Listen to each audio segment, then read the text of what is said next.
kind of giving shiz. I made it. Shut up. What? Okay, I made a little cocktail for us. I'm excited.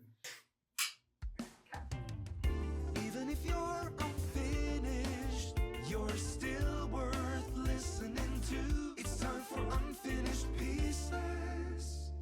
Hello. But actually, it's delicious. Okay.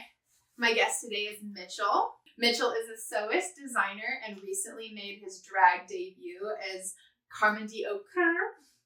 He moved to Portland in 2021 from Minneapolis, Minnesota. He's one of my best friends and one of the most interesting and creative people I have ever met. My heart. Okay, that's so nice. Is there anything I missed in your bio that you want my adoring public to know? Well, I just feel so honored to be here. Oh my gosh, I don't know. I feel like that was like the nicest little synopsis I've received in a while. So, thank you. But gosh, I don't know. I feel like you know me better than me. Perfect. Okay, I only have 5 questions for you, but several of them have like sub questions. So I feel like it'll be a lot. Some of my questions have sub questions. Okay, my first question. It's kind of open-ended. It's not like a question. Okay. But let's talk about your amazing drag debut. I don't have any specific question other than tell me everything. Okay.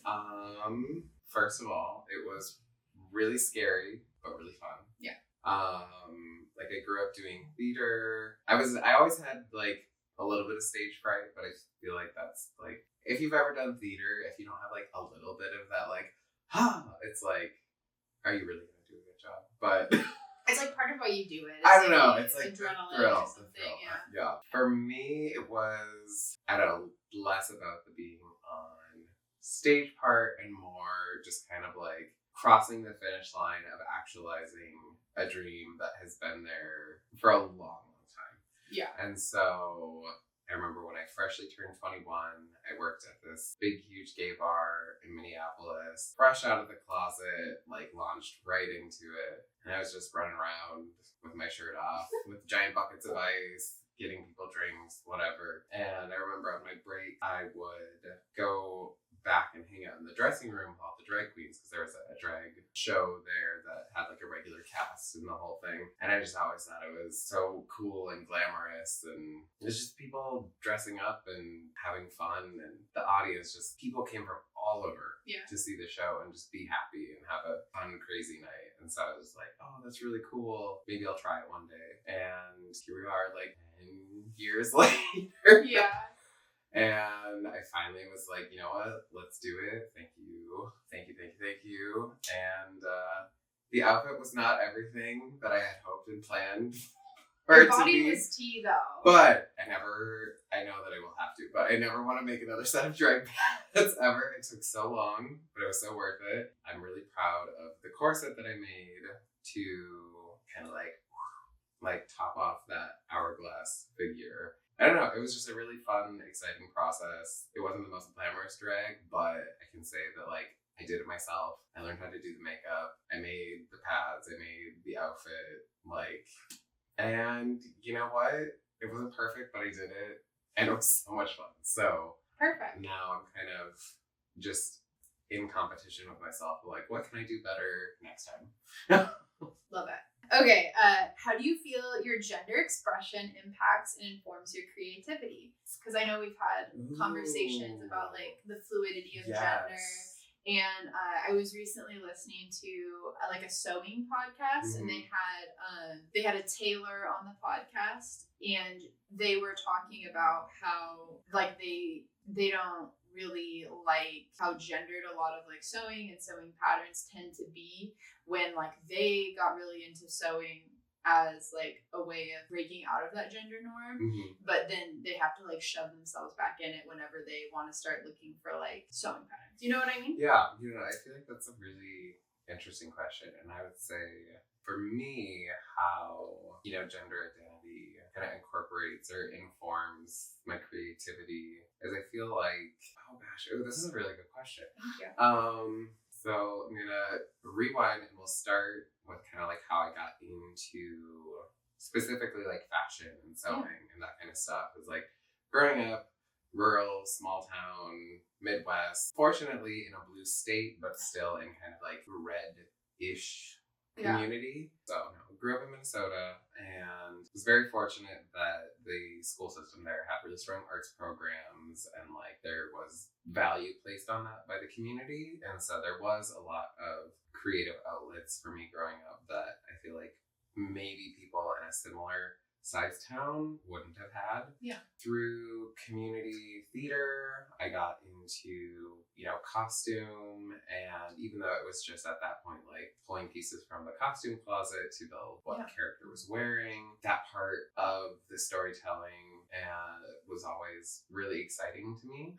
And then I had a friend from 4-H, actually. We were camp counselors together for a long time. And they taught me, well, I wouldn't say taught me, but they knew how to sew. And I just thought it was pretty much the coolest thing ever. So it's like, okay, how do you do that? And they're just like, you just sit at your machine, you just sew. And like back then I was so frustrated with that answer, but like, while you can learn to use a sewing machine in an afternoon, it's going to take you a lifetime to master the art of sewing. Like, there's always something to learn. Can you repeat the question? I feel like we were somewhere and then we got lost. I like where we went.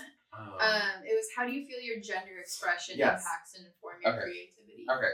So, like, got to, like, kind of see some tangential stuff, and then, like, the people that would costume the shows, they would sometimes bring in their sewing machines to do, like, repairs or alterations, stuff like that. And growing up in a small town, I used garment and what I wore to kind of, because I always knew I was different. It took me a while to figure out, like, what that meant, but I always knew that, like, I don't know, I felt different. The people around me, like the bullies, made it clear that they also saw that I was different. And so I figured, okay, if I can't like get along with these people or be like them, like maybe if I look like them, they won't bother me. And so for a long time, what I wore was kind of, in a sense, like an armor, sort of like a camouflage to like get by and get through. Granted, I still wore kind of whatever I wanted, and it wasn't always like, I wore some pretty interesting outfits, but I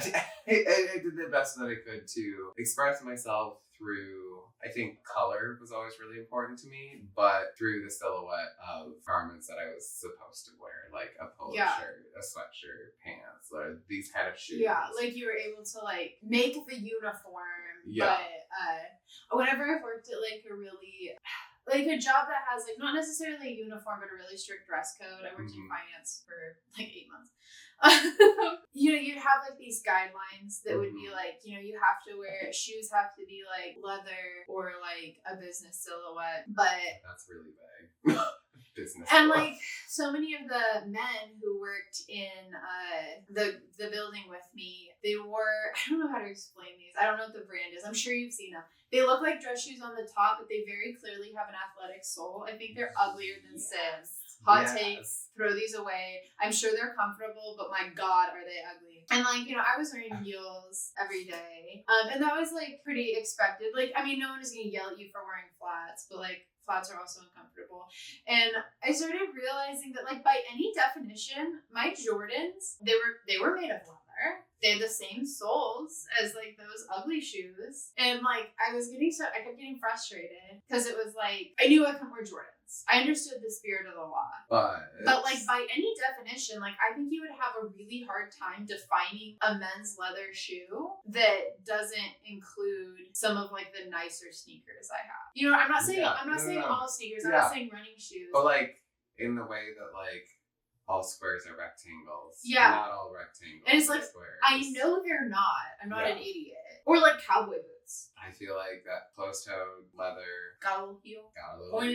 Pointed toe. I mean, that's... And like, I have some nice... I have 3 pairs of cowboy boots. All of them are vintage. And they're gorgeous. They're all really nice. Doesn't matter. Anyway, I just feel like I totally relate to the like staying within the silhouette and then adjusting like where you feel like you can adjust to like bring some of yourself into it. Yeah. Oh my God. I'm totally derailing everything. I worked at this place for a long time. It was like the longest I've ever worked at a job, I think. Mm-hmm. And I have this dress. It is a navy blue dress with like a silk satin lining. It is using business material. It is a business cut. You know, it's like, I'm trying to think if keep describing it. I think the cover is like a chiffon. Like the outer shell is like a chiffon. It's navy. Yes, okay. And it ties in the back. Mm-hmm. And it has a pattern on it, a large pattern, and the pattern is dinosaurs. And I got in trouble for wearing that dress. Wait, what? Not in trouble, but my boss pulled me into her office and was like, "You're really towing the line with the dress code here. I know that you're trying to be funny or whatever, but this is a business. We're at work. I'm not going to send you home or anything, but we have a dress code for a reason." What? And I'm like, "What's the reason?" What? Please tell me. But if the dress had been the exact same color palette, same everything, but it was flowers, that would be fine. So it's why is dinosaurs not okay? They weren't garish. It was all pretty neutral colors. Yeah. I'd gotten it on ModCloth. Anyway, it was just let me be fun. How does it affect your life or business? This was last year? No, this was in Bellingham. I was hold on, they really got. I got in trouble for stuff like that all the time. The I did start going wild with it. Dress coding to me is. It's why? I just if you're working in some sort of healthcare or food service, I can understand them being hey, it needs to be clean. It needs to be protective if you're working with heat or something like that. But if you're comfortable and it's allows you to execute your job. I can wrap my head around people being we have a business professional office. Don't wear leggings. I get that. Yeah. I understand that to an extent, but it's also I don't know. Let me within the confines of let me wear dinosaurs or let you wear pink polka dots or whatever. That's telling Miss Frizzle, no, you can't wear your fun dress. And she's I'm going to do that, and I'm taking the children to the moon today. The world needs more Miss Frizzles. Where the dinosaurs? Where the dinosaurs? The dinosaurs. Oh my gosh, this world is too dark and sad. We need moments of joy, and if that is through the form of a bold print, so be it. So be it. There are too many, so much of fashion is about the silhouette, and I feel there are just so many fun silhouettes and different shapes and stories and archetypes you can embody through garment. And so there are definitely days where I'm I need to channel some bad bitch energy. I am in that feminine headspace and I'm killing it. And then there's other times where I'm okay, I need function. I need to be warm. I need to stay dry. I need to whatever. And sometimes those are the days where the outfit's not quite as good. Yeah. And I feel those are maybe days when I dress more masculine. I take care of the needs, the physical needs. Yeah. But then where the days where I'm nurturing my mental state the most are ones where I'm okay, I want to wear this because it makes me feel this way, or I want to wear this color because it makes me feel safe, or I feel I look good in it. And then there is times where I'm oh, I want to wear this shirt because it makes my shoulders look a little bit broader, or for drag, this corset, it cinches me in and makes me look a little bit more curvaceous. And I feel gender is a construct. It does define a lot of the world we live in, and garment, I think, is one of the more accessible ways, even if it's not a couture garment.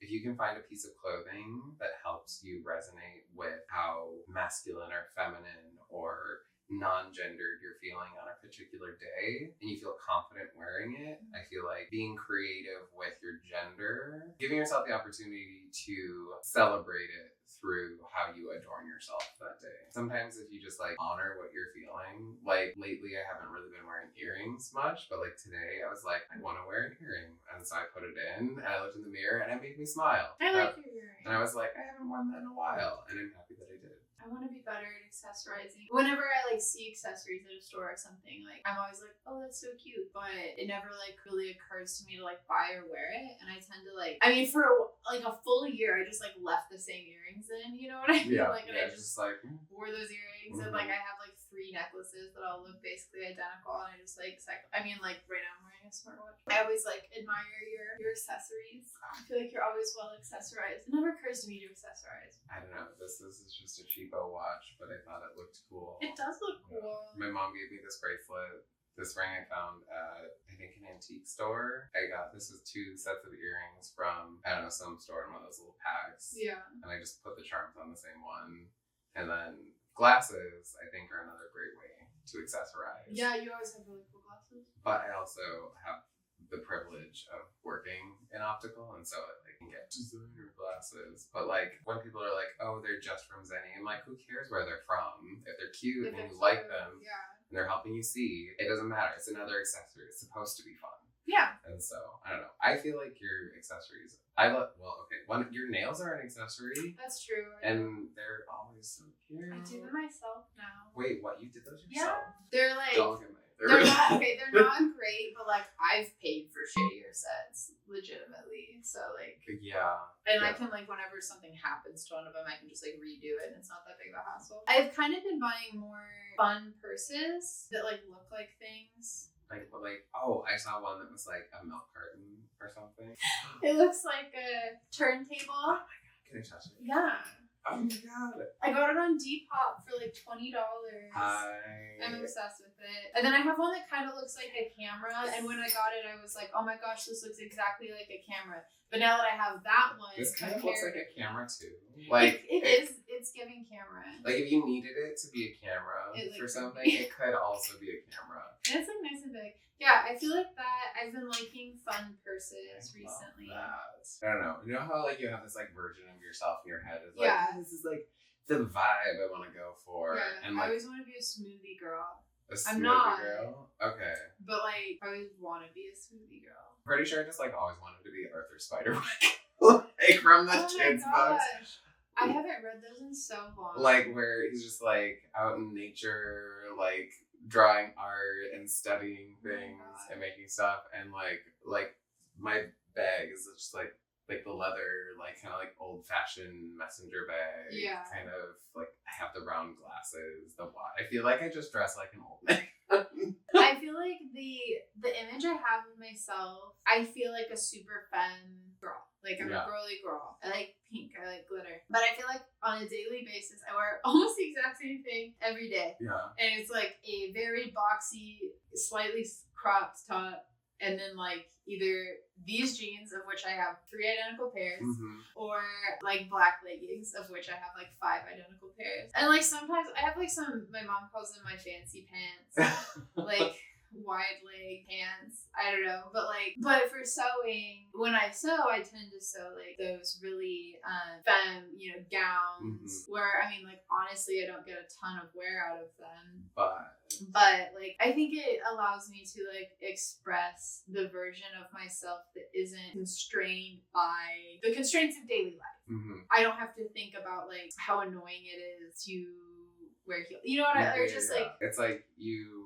Like, I work from home. Most of my day is spent, like, snuggling a cat, being on meetings, sewing, going for a walk when I get a break, making dinner. And if I was wearing a hoop skirt during that time, like, that would be a giant bummer for me. Like, I would be, like, constantly worried about getting, like, stuff on myself. I would be worried about, like, tripping on my hem. Like, do I feel my most beautiful in a corset and hoop skirt? Absolutely. But, like, I don't feel like I get to, like, be that version of myself because I'm being the version of myself that has, like, a job. Right. And also, like, all respect to the hoop skirt. But just, like, I don't think the inventor of the hoop skirt was thinking about, will this fit in an apartment? like just moving through doorways these days. We don't have big double doors where you can just like walk through. We have to like squeeze into like our little cute tiny little beautiful homes, but they're so tiny. This is gonna feel like a shady question, but I didn't mean it shady. You're one of the more conceptual people I know. very big ideas. When I typed it, I did all caps. Very big ideas. I wanted to discuss how conception versus construction looks in your creative process. Okay, this actually is kind of funny because I feel like I asked the other less shady side of this question to you and my list, so I'm excited to come back to that. Thank you for saying that. Yes, I will say I am a very conceptual, big... I've seen multiple full lines that you've designed. Yeah. But like not so, but yes. design. Yes, but design.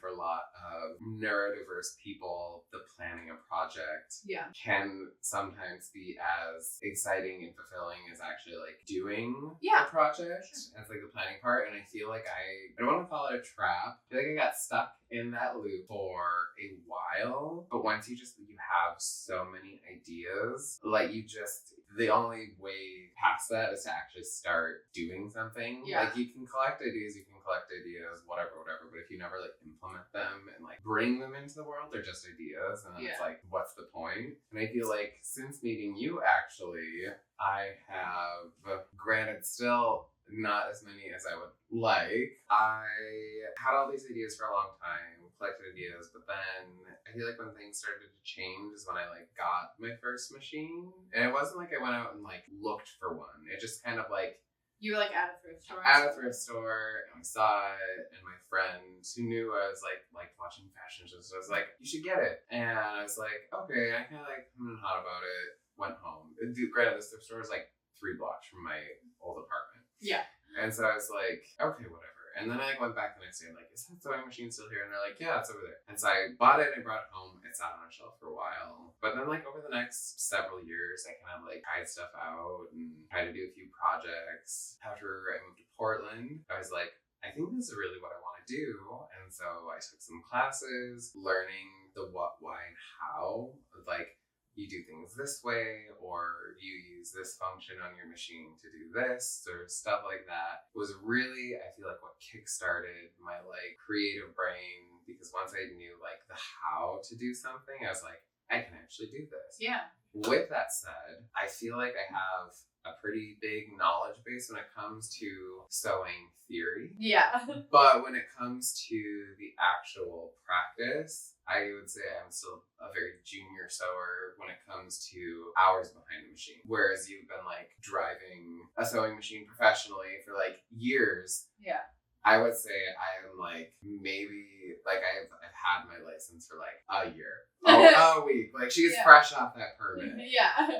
You passed the test. And so like I could explain to somebody like, oh, use this kind of stitch here for that because, but then actually like using my hands to do it. Yeah. That's the part that I am still working on. And so I have all these ideas, but it takes me a long time to actually do the work of putting it together.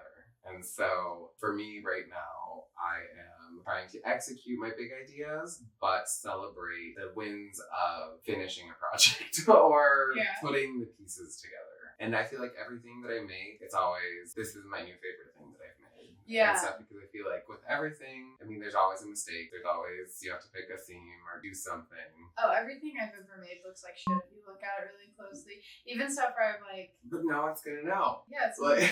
Someone's business with the inside. You know, I have an unfinished seam in this shirt. I don't believe you. It looks fantastic. The inner seam in the back, full raw. Yeah. Full raw. Did you even pink it?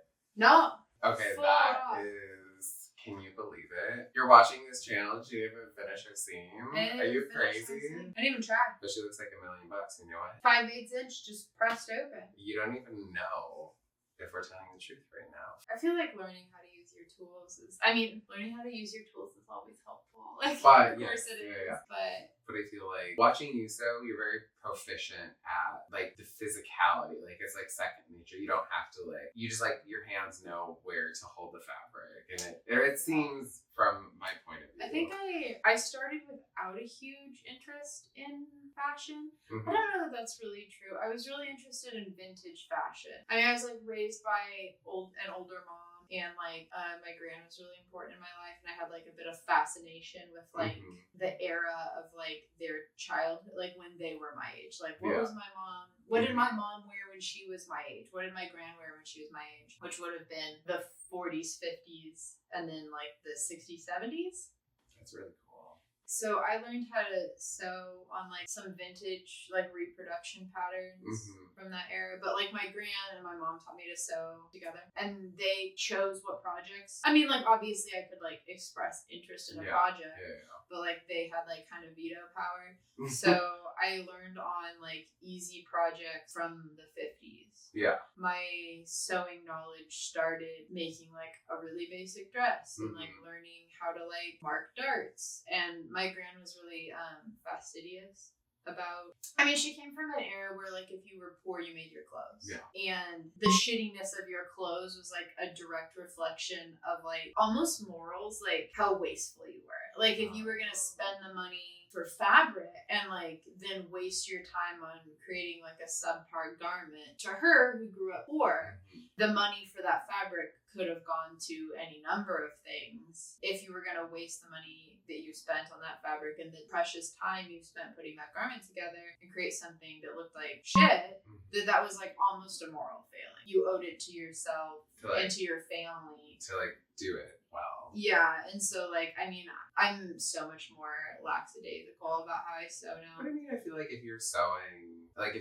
your own clothes, there's something like taking pride in how you look, and I feel like that's like I don't know, I feel like that makes sense to me, especially where it's like, you know, you can't control everything, but if you're able to control something like what you look like, you want to like do it to the best of your ability and present yourself in a good light. I think first of all, starting small, like not trying to like bite off more than I could chew, but also learning with really high attention to detail, measuring precisely that my like grain line was like the same distance from the selvage and stuff like that. Like I learned all of those skills on really basic projects, and then like leveled up a little bit on like the complexity of my projects, all while like having this like really intense eye for not like doing things like in a couture manner, but doing things correctly, washing your fabric and then like stretching it before you cut anything out, cutting everything out according to like the diagram on the pattern, making sure the grain line lined up, like not wasting the fabric, using the proper tools, changing your needles, like all that kind of stuff, and having that be like a non-optional part of the sewing process. Now it's like a lot of that is a lot more optional to me, you know, like. See, for me, I feel like I'm like finally getting into the thing of like, okay, new projects, new needle, and like I feel like I'm finding the value in some of those things, because I just sort of like the Wild West of sewing, like, oh yeah, we're just gonna take whatever needle out of this pack and throw it in. Is it right for this fabric type? I don't know. We're just gonna send it through the machine, and like, why is it snagging? Oh, I don't know. Maybe because you're using the wrong needle. Denim needle on a stretch fabric. Yeah, we need to talk about that. But they're called universal for a reason. Universal titanium for the win. I feel like I still need to like master like the fundamentals. The fundamentals of like using the right tools for the project. Instead of like I love that it's like, okay, you've got a vision and a dream and you have the fabric, great. But if you don't have fabric scissors to cut your fabric, or the right kind of needle, or the right kind of thread, you could like put it together, but then maybe a little lopsided, and then like you move and then it's gonna fall apart because like the thread breaks or something. Yeah. Or for me, sometimes I'll just put something on and I'm like, terrible. I'm so bad about I'm getting better. It's been like a big focus of mine, but I never make mock-up. But I have like really weird proportions. Actually, I was drafting a pattern for myself to make a romper, and my thigh is 3 inches smaller than my waist. Like, what are those proportions? I feel like that's like, my mom was in the room when I was like measuring myself, and I was like, who did this to me? And she's like, must be your dad's side of the family. And I'm like, bitch, you know these are your genes. Yes, oh my god. Your lopsided genes. Yes, that was like, oh my gosh, when I was building up my drag body, and and like taking my measurements and like trying to figure out like, okay, how do I make this look smooth and natural, and going be like, okay, what are portions of like somebody that has this silhouette, and now how do I scale that for my body? And it's just insane because it's like I look at the shape of my drag body and then I look at what those numbers actually are on paper, and you just see that compared to like any sizing chart ever, and you're like, this is insane. Is this a real shaped person? Am I a real shaped person? And it's just like regular sizing charts. I don't understand them. Like standardized sizing blows my mind because everyone that I've ever met completely different. Like the fact that like your thighs and your waist are like the same, relatively close. But then like I look at somebody like, you know, my sister who like I it's just like everyone looks good, but it's like nobody has the same shape. Like no one. Whether it's like also like buying a bra for the first time. Like going to the store to try to find the right size bra so that the bosom would match the hips that I had created. What? It felt like I was so confused. The band size, the cup size, I was just... Like they can measure you, but I swear you really just have to try them on. I measure people and I can draft a pattern pretty decently. I feel good about my ability to do that. But my dumbass thought the band size on a bra was the bust measurement, not the under bust measurement. And so I was like, why are none of these like... And sometimes it depends on the brand, but sometimes it's like the under bust minus an inch or 2. Yeah, I don't know. But I was just clearly... I've just known what my bra size is for the last like couple years. I was very wrong. And so the first one I had was way too small. And then the one that I ended up getting, just like seeing it on the hanger, I'm like, this is insane. This is absolutely insane. But like most of the bras that I've ever seen in my life are for people that are not a 6'2" dude. And like, so it makes sense that the one that I'm going to wear is probably much larger than the one that you might wear. Yeah. But you're also like, I mean, I feel like you're like... I'm fairly tall. But also like, one of these things is not like the other. No. And so... I have a really small rib cage too. My bust measurement, for someone who has like big boobs, my bust measurement's like the smallest measurement. In my head, like I always like, I think of Belle and like, I don't know, I think of you as like a petite person. Like in my head, like, I mean not like petite. When I think of you as you're just tiny. You're like... Okay. I don't know, like you're very like... Cheers to that. I don't know. Compared to you, I am shorter, I guess. And sometimes I forget how tall I am. Like in my head, you're like, I am normal size. I am normal size. But then I see myself in pictures. I'm like, I'm a fucking tree next to some people. The little tiny thing. And so in my brain, like unless it's like the Hulk or like Dwayne The Rock Johnson, or your boyfriend, like, or my boyfriend, or like the actress from Game of Thrones, Gwendolyn, who's like a very tall person. Like everyone is just tiny to me, like, and so I'm like, I don't know. Everything in the world feels tiny to me sometimes. What were we talking about? We just construction.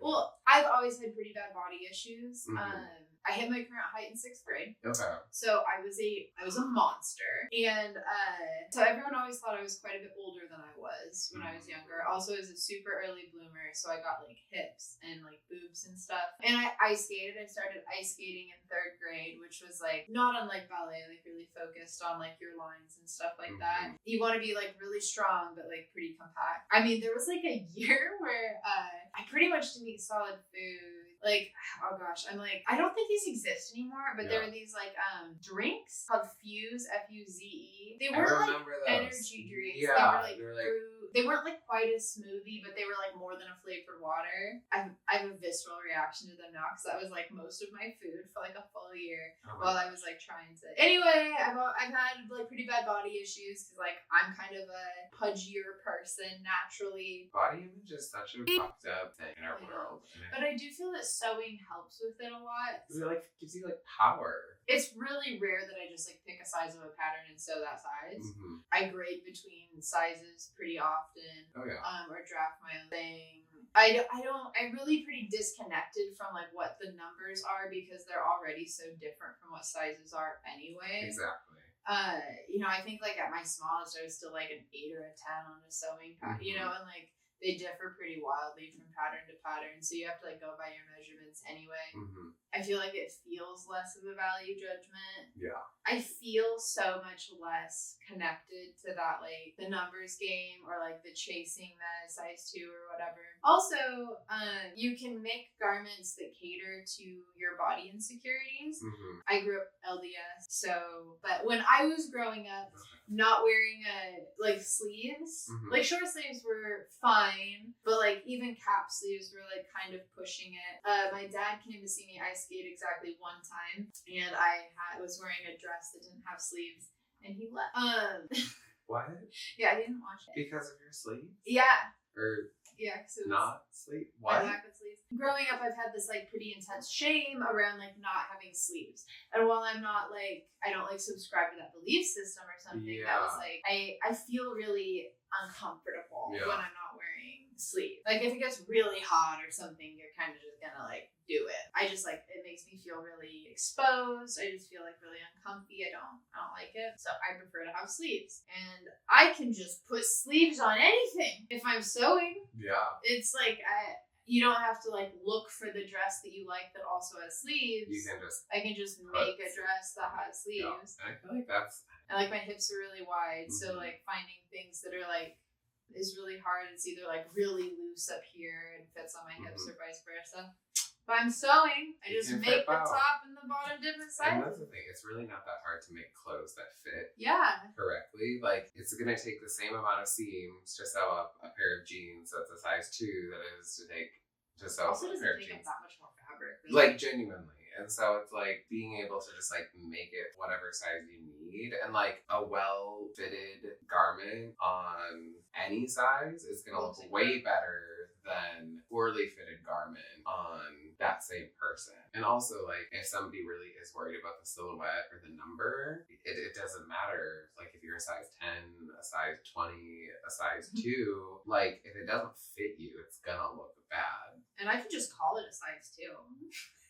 Like if I make it to your measurements, that bitch is a size 2. Exactly. Like literally you could have an entire brand called size 2 where everything's a size 2. It's made to your measurements.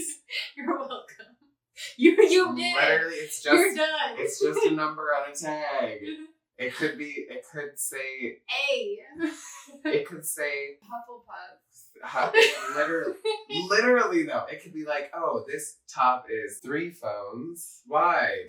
It's a size 3 phone. It's what? They're nothing anyway.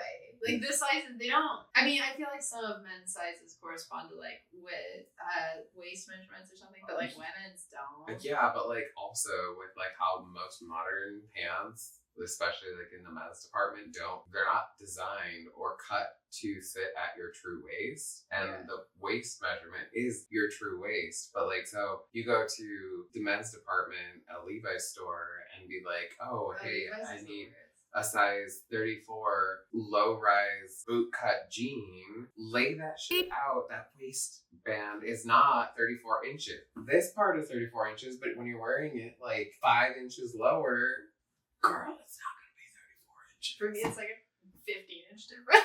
Like literally though, that's what I'm saying. And it's like, so like the measurements that are on the tag are like the measurements. They're like, it's a size. You're like, where are you measuring? Like, why can't we just have the garment measurements, not body measurements on tags? I used to buy from this one vintage seller. I mean, I still would. I just like, I've been making my clothes. I haven't been buying clothes. And she did all of her measurements that way. She didn't even like, she's like, they're vintage sizes.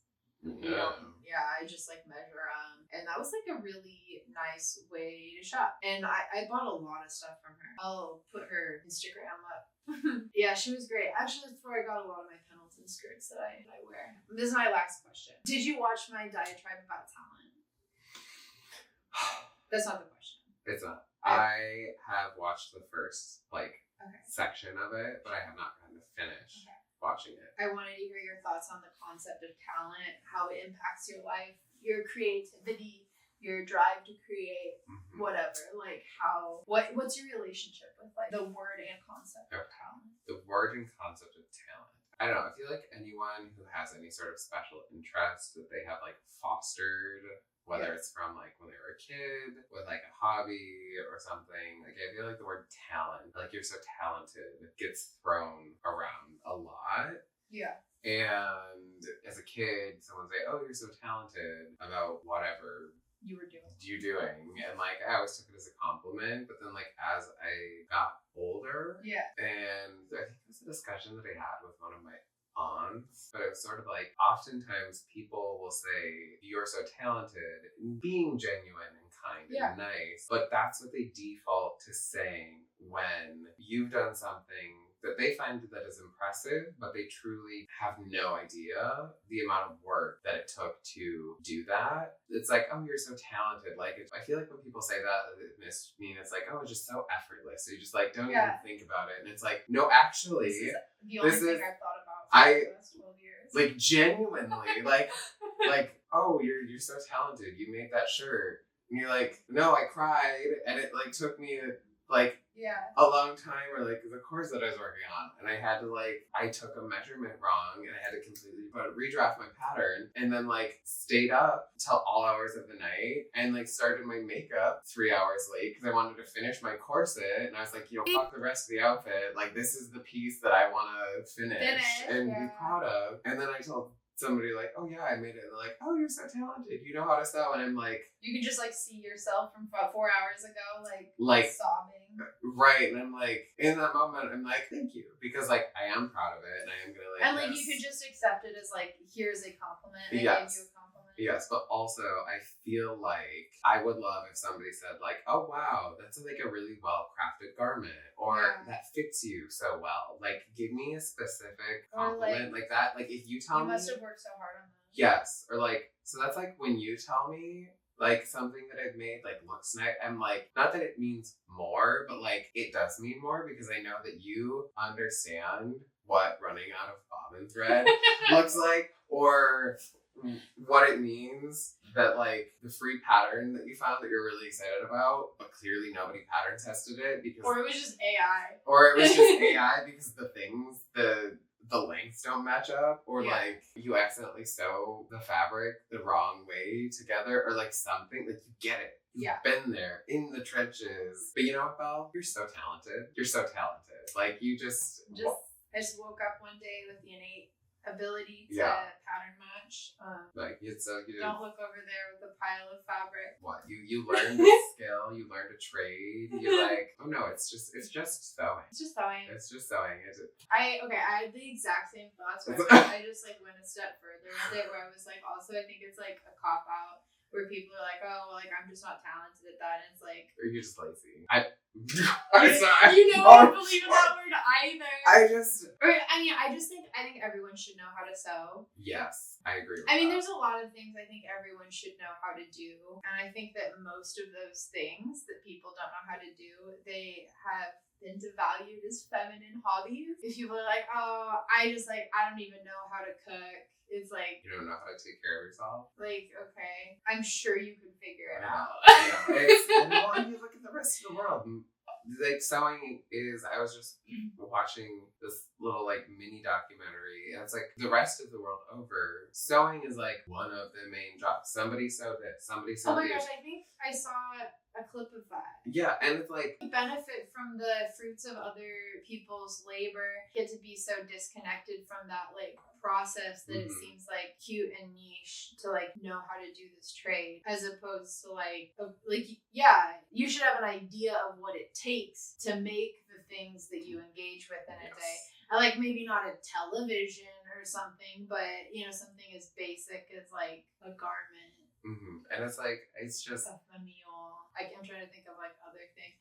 Even like furniture and stuff like that. Like if you're getting like real wood furniture, most of us have gone through the process of putting an IKEA piece of furniture together.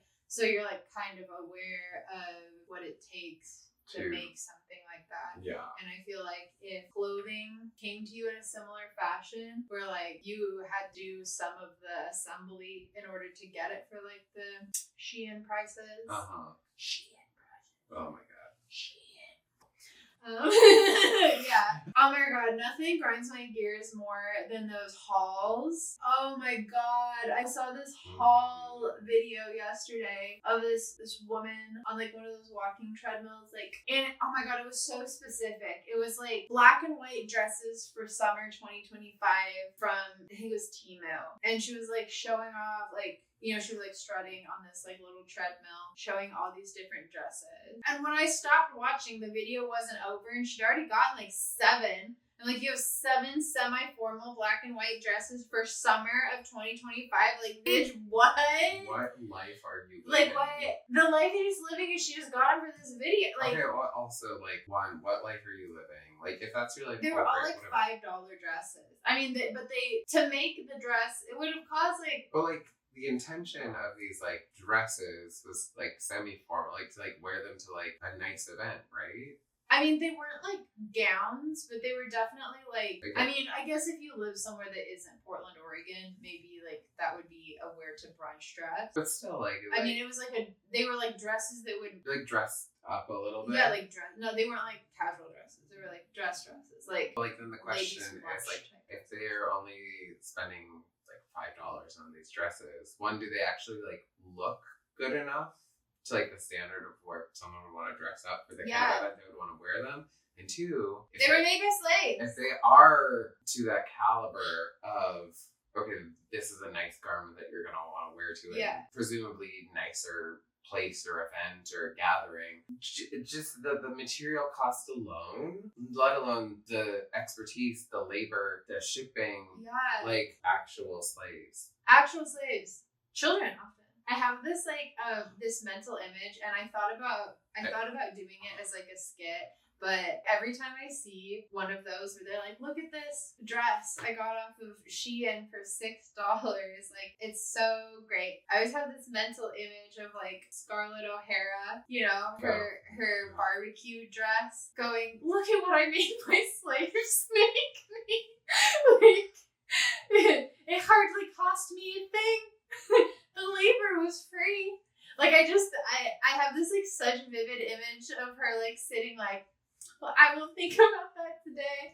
I'll worry about that tomorrow. Like, look at this gown I made my slaves make. That's literally what we're doing. And I'm sorry, but that's just like not okay. And like, I know that I'm maybe a little bit over the top about it. There's no ethical consumption under capitalism, and I understand that. Obviously, when it comes to some goods, also just the amount of existential just dread. Like, American politics right now is horrible, but thinking about the people in a Shein factory makes my heart hurt a lot more than the nonsense coming from the White House right now. Like, what's happening in Gaza and Palestine hurts my heart. Yeah. The atrocities against the people working in garment factories across the world hurts my heart, because those are like genuine like crimes against humanity. Yeah. The Trump administration is just stupid. Like, they're just stupid and abusing their power. But like, oh my god, literally, look at like, that is literally what those videos are. Oh yeah, these people that are dying. Like, oh, like 3 people died, but I get to wear this cute outfit. Jesus Christ. I know that like all of the clothes I probably own have been made by other ones I made myself. But like, I didn't make these jeans. No. I didn't weave this fabric. You know, I mean, like, they probably use slave labor in some capacity. And like, I understand that. And like, there's no ethical consumption under capitalism. And like, I know that. And it's impossible to be like a perfect consumer. Mm-hmm. And I don't hold anyone to this standard. Like, I have like 1 pair of leggings I like, and I get them on Amazon. And like, I haven't bought them in a couple of years, but like, when the ones I have wear out, I'm probably gonna get those again. So like, I'm not saying that like perfection is the goal here, but like, I don't know. I feel like if you find yourself doing hauls from Shein of clothes that you intend to only wear once, I guess like, ask yourself like why you're doing that, and what joy does that bring you, and what is that joy worth? Right. Because is it just the novelty of having a new outfit, or is it the novelty of, oh, I spent money on this, or is it like the pressure to like make a video? You know, like keep up with the Joneses. Like, are you trying or succeeding at being an influencer? But like, again, like, who's this work on the back of? Yeah. And like, I know that there's issues with other industries as well. Like, I've seen a lot of rhetoric about like slaves in the like phone making manufacturing facilities and stuff like that. But you buy one phone every 2 years, right? Here we are. I have an iPhone. You have an iPad. It's literally everyone has some sort of a smart. Not everyone, I should say, but most people, most Americans that we interface with on a daily basis have some sort of smart device. Like, where was that made? And like, we don't get to know that, but like, I feel like that is different than buying hauls. Right. Clothing hauls. Also, like, I'm not doing like iPad hauls. Like, I got this for my birthday in 2018, I think, exactly. and I've like still been using the same one. And so like, it is different when we're talking about this like made to be thrown away, used like a gazillion bottles of water to produce, made by slaves. Like, every branch in this tree is like so upsetting to me. Yeah. And it's like, there's, even if it's not making everything yourself, like for me, I think with the exception of socks, underwear, and since like I'm still not quite too proficient in my sewing practice, like maybe like a nice piece of like dress clothing once in a while. I think for like the last 7 years, I've only really purchased things secondhand. Yeah. And there's a lot of things that's like, so even if you're not like making it yourself, buying something that's already in the cycle and not consuming more new things. I totally agree. And then that's like, you're only going to wear it a couple times, but you can donate it back or give it to somebody else. Clothing swaps. Exactly. Stuff like that. I feel like that's like another really good way to do so. Like, literally, I think the watch I did buy, the bracelet was a gift, but like this shirt, the shirt I have on underneath it, my pants, my bag, the shoes that I wore today, and my jacket and my hat, all secondhand. Yeah, I made this shirt from a secondhand shirt. But you imagined like a completely new life. It looks like you could have gotten that at like a department store. Like, it's well designed, it's unique, it has. Oh my gosh, but that's fun, and it's like... Yeah, no, and I think that, like, shopping secondhand is more creative, and I think it's more of, oh my god, when I get something, like, unique secondhand, or I feel like most people who thrift have, like, their pet, like, thing that they're, like, kind of always looking for. Yeah. My mom loved dexterity puzzles. You, like, go to these things, and you, like, learn about, like, these weird objects from the past and stuff like that, and you get your little thing. It's just like so much more fun than going on like Shein and buying stuff that you're like, hope it's not a piece of garbage, and it probably is. Like, the amount of times where I like have seen people order things offline, and then it comes and they're like, oh, this is horrible, I can't wear this, and then they end up spending more money to buy another thing that is wash, rinse, repeat. only marginally better most of the time because I have to get it in a rush. It's just like, I don't know. Or see through, and it's crazy. And I have pieces that are older than my mama. Perfect. They look perfect, Mitchell. Yeah. I feel like I used to have a bunch of them. I only have 2 now. Pendleton knockabout skirts. I love those things. I feel like I look kind of weird when I wear them, but like, I really... The Christmas skirt was so cute. I just mean like out and about. Oh. I don't know. I really feel like myself when I wear them. But I don't know. I find the experience of seeing a knockabout skirt online that's for sale and it fits me.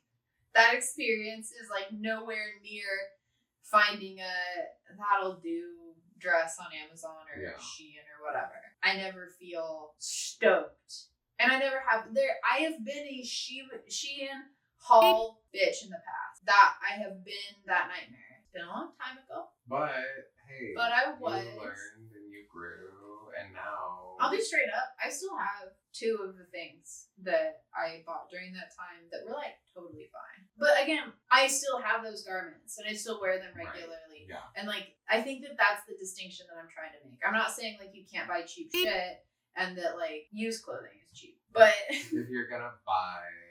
If you have $5 and you're starting a new job tomorrow and you need like a business professional wardrobe, like I'm not gonna begrudge you doing what you gotta do. I've been there.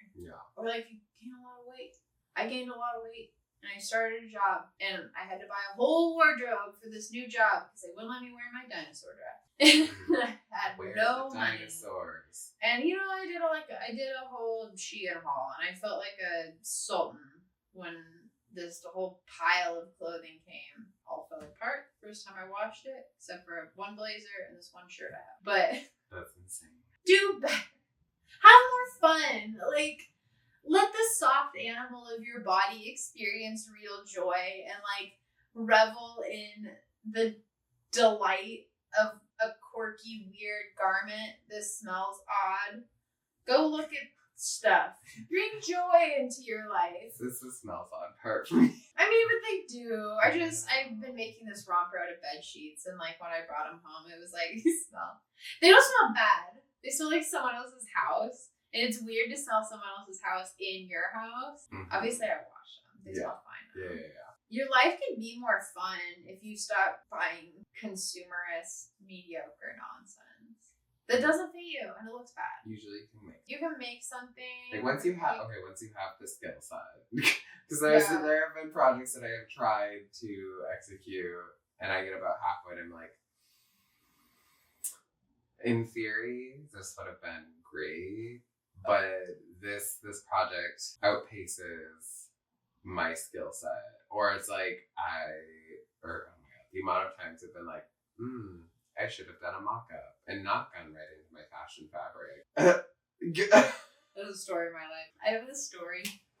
I've told this so many times that I don't think parts of it are true anymore. But like I like, you know, you like embellish stuff. So I'm gonna tell the story as I think it's true. And if my ex-husband contradicts me in the comments, then he's right. He won't watch this.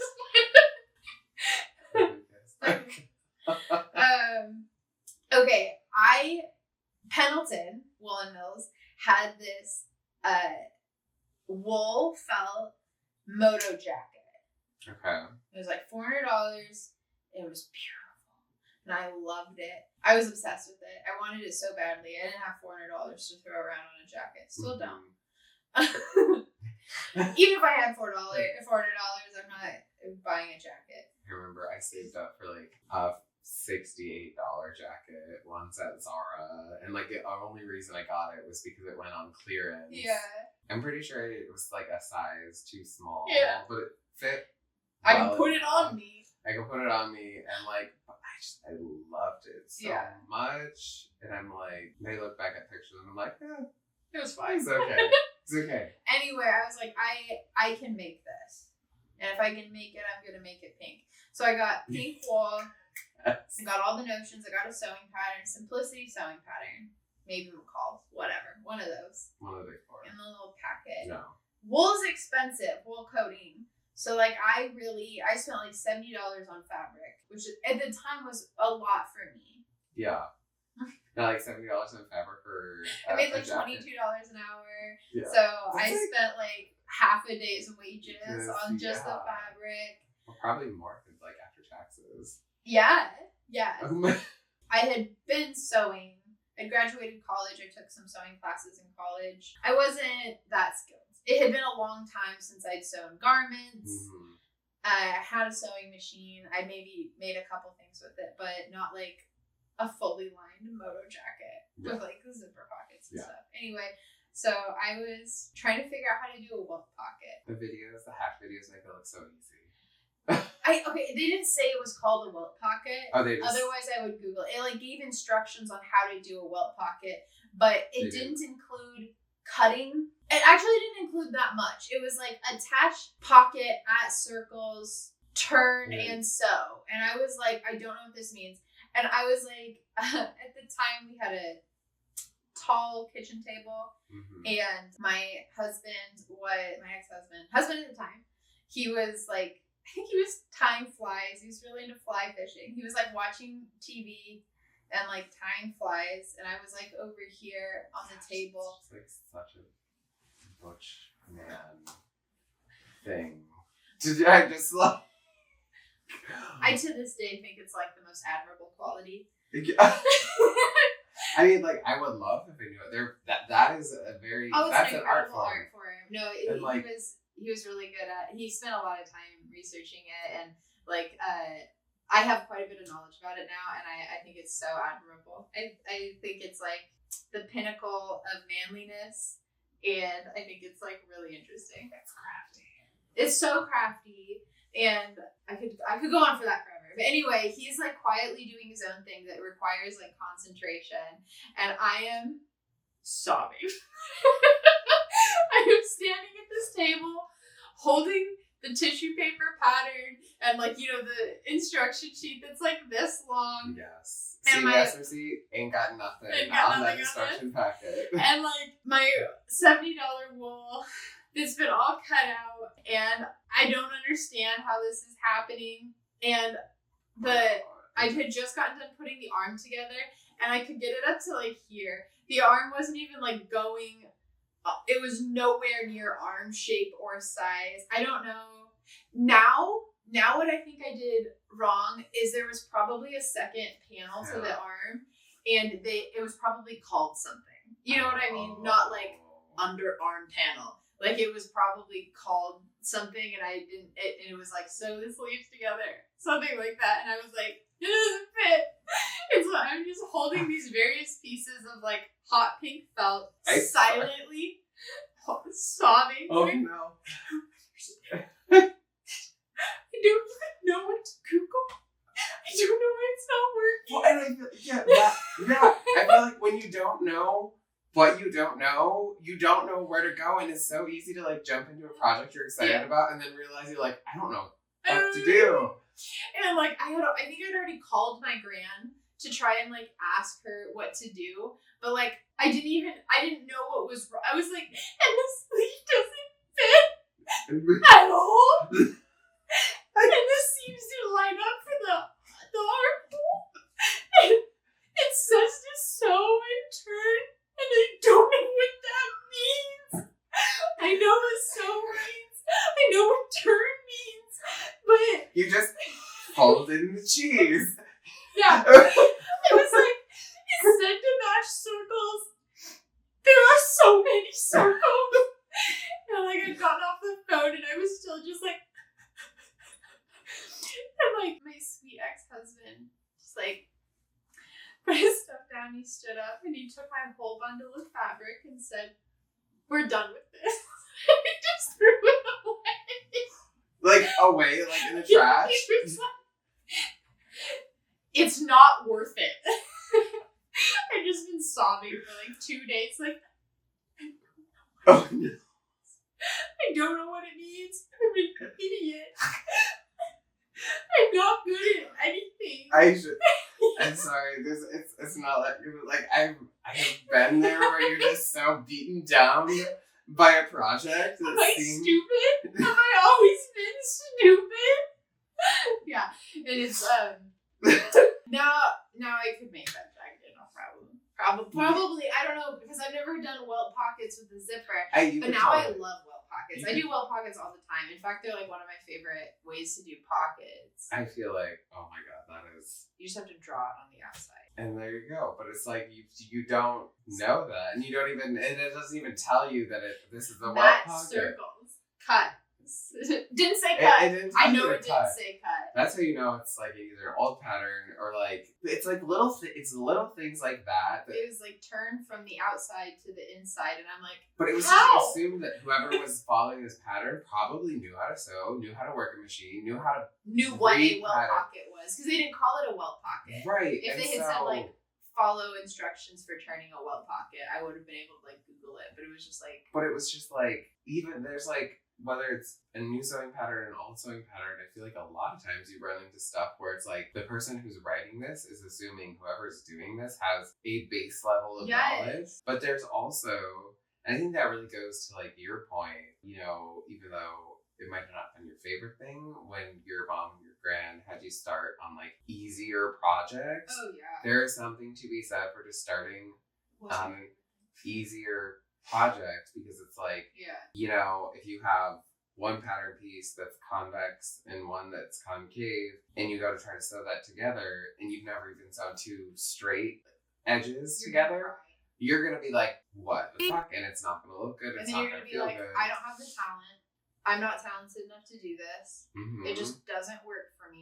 and then you're gonna feel like you can't do it. It's like that's not the case. You like, can do it. You can, but it's like we love that you want to reach for the stars, but like you have to be able to.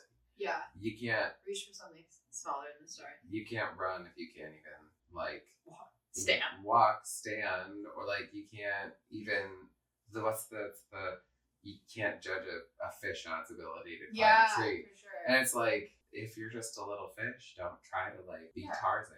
Like, but, you're not gonna like make something fun, but adjust your idea of what fun is. Right. Like, start think with a about fun color. Make a pillowcase. Make a pillowcase. Bring back home ec. Yeah, I didn't have home ec. I did. It was called Family and Consumer Science Facts class. I think we had to do like a home ec credit in high school, and there's like a lot of things you could pick from, and mine was foods and you, which I liked. It was like a cooking class. I like cooking. That's cool.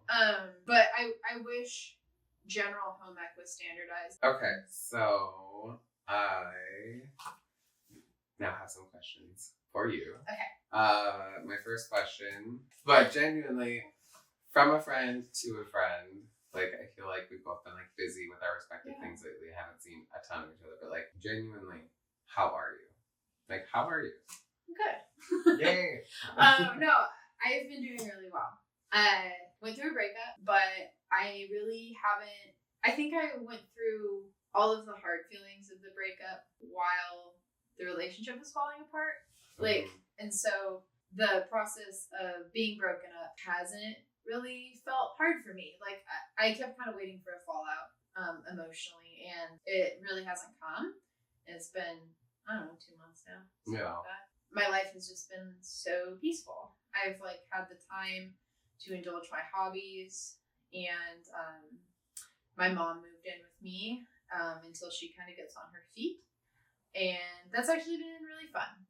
It's been really nice to have someone like help me hem dresses. Yeah. And like take care of Sewing is a team sport. Sewing is a team sport.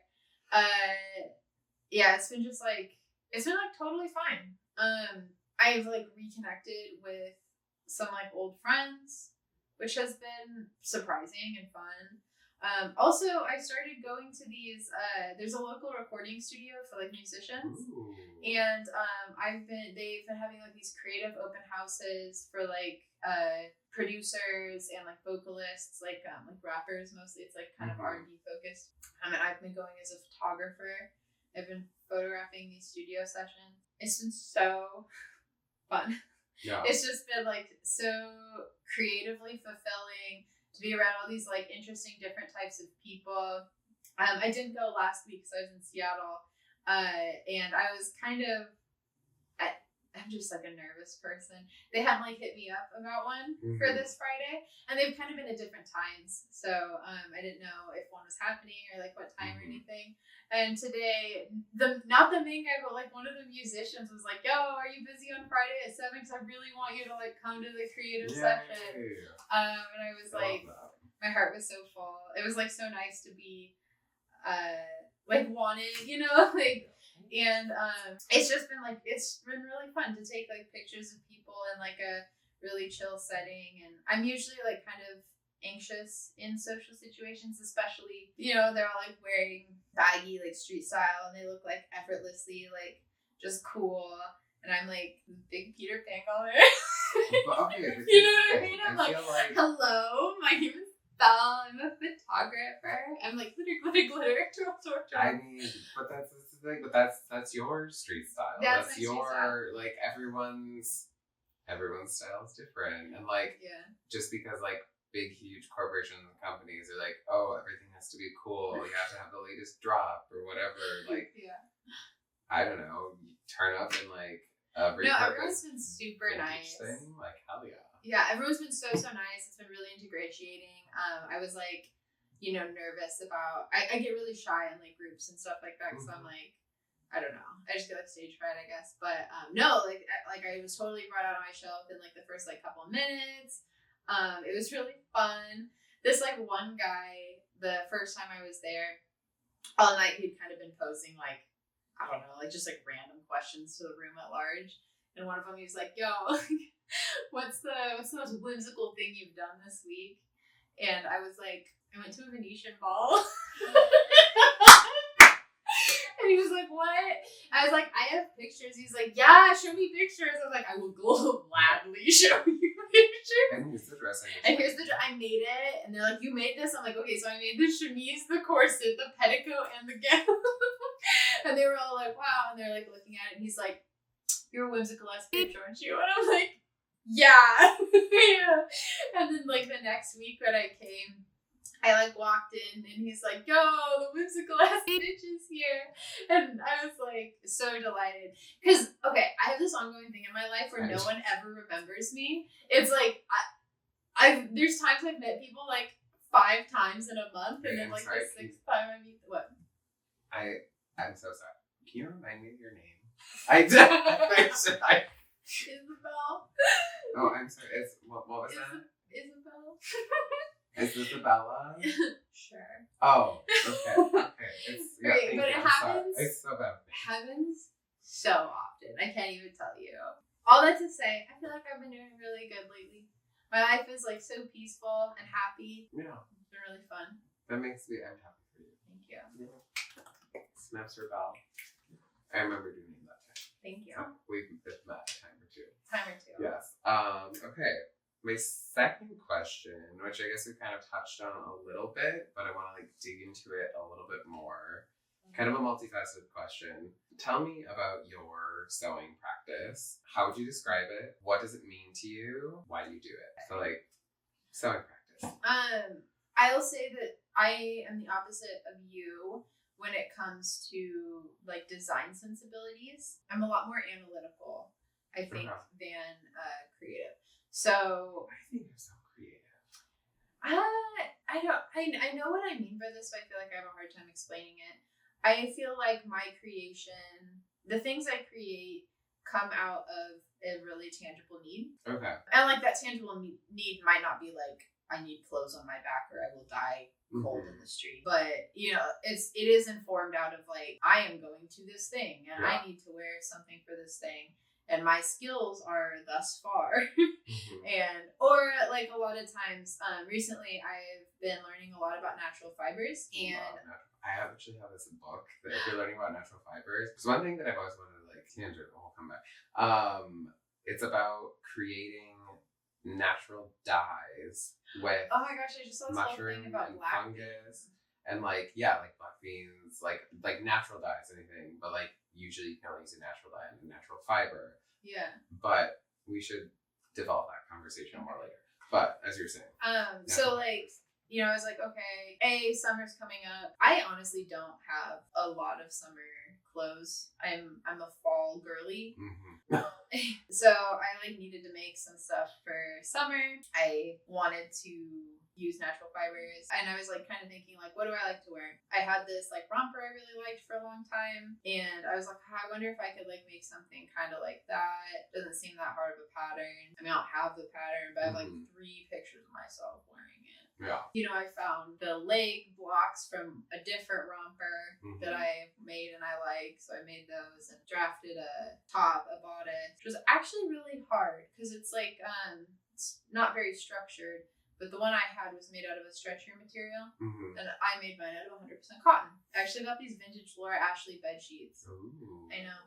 Oh, and I really wanted to do pin tucks. So I decided I was going to draft a pattern that I could do pin tucks on. So I wanted to try pin tucks. And that is how that whole like project came about. Like that's like very much my process. It's like I want to do like, what do I want to do? Well, I want something for a reason, and then I make something that like fulfills those requirements.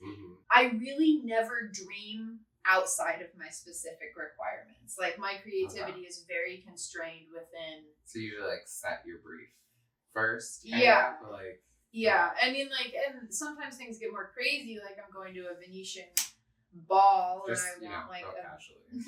Just going to a Venetian ball. Yeah. You know, and I want something. You are a whimsical ass bitch. Yeah. I feel like that needs such whimsical ass bitch. Whimsical ass bitch. Yes. But I mean, like sometimes I'm like going to an event and I want to like make something for that event that like, you know, meets whatever my needs are for that event. Yeah. But I never really dream up concepts that don't have a reason for them. Yeah. Like, I feel like you create things for the joy of creation. I feel like I tend to create things that I want to have. Yeah, I guess, and that makes sense, because I feel like, yeah, like, I'll come up with some crazy-ass idea, and then I'll try to, like, be like, okay, but, like, where's the can I find a reason to actually do this now? Yeah. Yeah. Mm-hmm. I got some linen, 100% linen to make a romper out of. I've just been really into natural fibers lately. I love that. And so I got cotton broadcloth for the lining. I lined so much of my stuff with cotton broadcloth. That's like, have you seen the TikTok trend that's like, what's your most like illegal secret or whatever? Mm-hmm. Mine's, I just line stuff with cotton broadcloth. Do I think it's correct? No. Do I think it's the best lining? No. It's just. That's what I do. That's what you. You know what it is? It is $3.99 a yard. And it like provides stabilization. You said this one thing that I honestly, like, I have it written down. It's on my vision board in my sewing room. And I look at it and I really think about it a lot of times. I need to get better at, like, staying and honoring the space. But you once said this thing, the perfect fabric is the fabric that is in your budget. And I just... True. If you guys take anything from this video, if you're starting out sewing, the perfect fabric is the fabric that fits in your budget. If your budget is nothing, get an old bed sheet out of the closet that doesn't have a match and just use that. You can dye it. Bet you have a piece of clothing you haven't worn in a while. Yeah, you could cut that up. But literally, start with a simple project. Dream smaller. I say this all the time. I'm serious. That's like my motto. Dream smaller. Like, people dream really big and then I know so many people like this. I'm so bad at dreaming small. Yeah, I know. Like, I feel like I'm such a small dreamer. I'm exactly where I want to be. Done. You get it done. And, like, you went to a fucking Venetian ball. I don't know if I can. You went to a Venetian ball. And, like, it's just, you Dream make small. Dream small. Start small. And then if you want to go to a Venetian ball, you too. Like Balkan. That was a small dream. It was a drive up to Seattle. The hotel was really beautiful. But I got it 100% free, I guess. I used like credit card points. I didn't have to pay a dime. But also you made a ball gown. Yeah. But like that was all just like a bunch of little pieces. Whimsical. And like the bodice I'd already basically made. I just like redrafted a little bit. I didn't like reinvent the wheel or anything. Like every part of it was like a thing I'd already done. Mm-hmm. Every part of it was something I'd already done. Yeah. With the exception of the petticoat. And I was nervous about that. And I shouldn't have been. It was really easy. Hey, love that. Also, that's another thing I say all the time. The hill is not as high as you think it is. One of my professors said that in college all the time. And it isn't. Like, once you if you dream small enough and you just get started, you'll get your momentum. You'll like finish one step and you'll like understand the bounds of your universe. Yeah, I mean, it's just like if you think about like working out or something, like, can you lift like what that beefcake was lifting? No. But if you like go to the gym and you kind of lift some stuff, you can realize, you know what, like 5 pounds is not that heavy. Like, you know, I could actually probably like press like 100 pounds. Like, oh my God, I had no idea. Or, you know, maybe you can't. But like, even so, I always like try to do the 30-day shred. I've never finished. But by the time you get to day 10, the stuff that like you were literally crying about on day 1 is like pretty easy. Like you're like not even thinking about it. And I feel like that about everything. You just have to like dream kind of small. Like, I'm not saying don't push yourself, but like things that you can finish. Yeah. Like you can make shorts. You can make shorts. And you know what you're going to learn making shorts? You're going to learn how to piece together a pattern. You're going to learn how to cut out a pattern. Probably going to learn about grain lines, clipping curved hems, inserting elastic, hemming, that like U-shaped crotch seam. If you've never done it before, that can seem really daunting. And once you do it once, you're like, oh, yeah, that totally makes sense. And I can do this like without following instructions every time for the rest of my life. Might learn how to insert like a zipper or something. Directional sewing. Directional sewing. It's following important. instructions. Mhm. Yeah, you taught me that actually. Which I one? had never done that with a zipper. I always went, Oh yeah. Well, I feel like sometimes. and my zippers always sucked. No, I don't know. I just put a zipper into the bodysuit they made for the drag show, and even though I was in a rush, I took the time to interface the seam, I've never done that. even though because it was stretch fabric and stuff, I and guess I don't put zippers. I needed to like it's just on a zipper so I could get in and out of it, and so I interfaced the edge of each of my pieces with about an inch wide strip of interfacing, and then I sewed it together and then pressed it open, and then I sewed my zipper in flat while it was still sewn together. But I interfaced it so that when I was running it through my machine, the tension was even on the fabric, even though it was stretch and the non-stretch zipper, because there's been so many times before where I've tried to put a zipper in a stretch fabric and I'd run it through my machine, and then after I zipped it up, it would be all like warped and wiggly because the elastic fabric got stretched unevenly, and so it'd always be like, whoa. I've started hand sewing a lot of stuff, honestly. I always used to hate hand sewing, but now I take Adderall, and I don't mind it at all. Yeah, but like I feel like it's like the little things, but it's like until you know to do them, you don't know what's going wrong, and it's always you get frustrated. But like once you know the things, and you can just take like the 2 extra seconds to do it. Like for me, when I learned about directional sewing, that made a big changed your life. And then like when I saw or was told like, oh yeah, if you're sewing on for like a dress or something, whatever, like interface that thing so that when you sew in the zipper, it lays flat. Another thing when I was learning to sew, made everything on broadcloth. Like my gran didn't feel that I had the knowledge to make a dress. Everything I made when I was first starting was dresses. Yeah.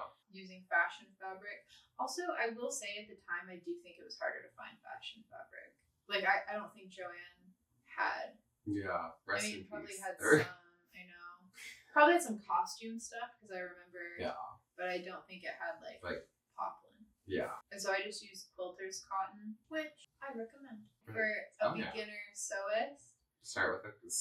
I literally still use it as my linings. Mm-hmm. They have fun pattern. It's real easy to cut. It doesn't really fray. Behaves. It gets softer when you wash it. I'm sure everyone has like an old quilt that's relatively soft. It's made out of the same stuff. 100% cotton for the most part. I think you'd be hard pressed to find a quilter's cotton that wasn't 100% cotton. I made stuff with like crazy fun patterns on it and stuff. You build up your skills incrementally, really slow. Like if you don't try to start running before you can walk, things are just like less frustrating, and I don't know. I feel like I'm one of the very few people I know who's like a small dreamer. And like, I accomplish everything. I feel like you do, but literally Luke and I, when we occasionally you'll come up in conversation, and we're always like, Belle just like says she's gonna do something and then does it, and then you like do it incredibly. Like in fact, you moved and unpacked your entire apartment in like 2 days. We lived at our place for like a year and a half. And still have boxes in a stack in the corner. That's because you guys have a vision. You're so kind. I don't have a vision. A vision. Oh my gosh. Well, no, you do though. You have like decor items and stuff like that. I don't have a vision. I just want it on my shirt. I don't know. No, but you're doing it the smart way. You're like, I'm gonna pick my favorite color, and everything's gonna go together. Once a paycheck, I'm gonna buy a thing. That's pink, and you know what? Your apartment looks so cute. No one gets to see my apartment. I do. You get jealous. To see it's really cute. It's pretty pink. It is pink. Pink. It's good. It's good. So your sewing practice it sounds like it's functional, but like it grows. I learn like new skills with every project, I think. But it's like collected over like your lifetime. Yeah, honestly, my sewing's leveled up a lot since I've met you. Oh. Like before I had like a sewing friend. That's one of my favorite things about our friendship is that like we can talk about sewing and like we might not like be working on the same project, but like we're working. We can like both be working on a sewing project and like talk about it. And I thought boning channels were outside the realm of my capabilities until I met you. I'd never done a boning channel. But now you like make corsets. Now like everything I do has boning in it. I love that. Yay. Good. Want to talk about projects, but I'm just going to ask you like 4 really like rapid fire, just like answer the question. Okay. Favorite thing that you've ever made? Ooh, the thing I wear the most often is this one romper. It has a bow that I tie in the front, which is there because I scorched a hole in the front of it. Yes. But it's like my most worn garment. I wear it all the time. Cool. Okay, so that's your favorite. What is the project that you have made that you're the most proud of? My Venetian Carnival gown. That was like the most I'd put into anything. And like I think the accumulation of all my skills thus far, including like pattern drafting and stuff like that. Most challenging project that you've ever made? Challenging. Gosh, I have such like a weird relationship with like the concept of things being hard. Because like hard. Because you're good at everything. No, you're beautiful. Not at all. I just think that like no, not at all. Yeah, I just mean like hard is difficult to define sometimes. Like, is it fiddly? You know what I like? Yeah, I've definitely done things that are like fiddly, but like if you sit down and take it slow, it's not that it's like really hard. It's just like time consuming. Yeah. Corset drafting has been pretty difficult. I feel like I have my workflow down now though. And then what is a project you're excited for? I'm pretty excited to finish this romper because I've never done pin tuck. This is funny because this is my first attempt and I was just going to leave it like that. Like I was like, it's not perfect, but whatever. I showed my mom.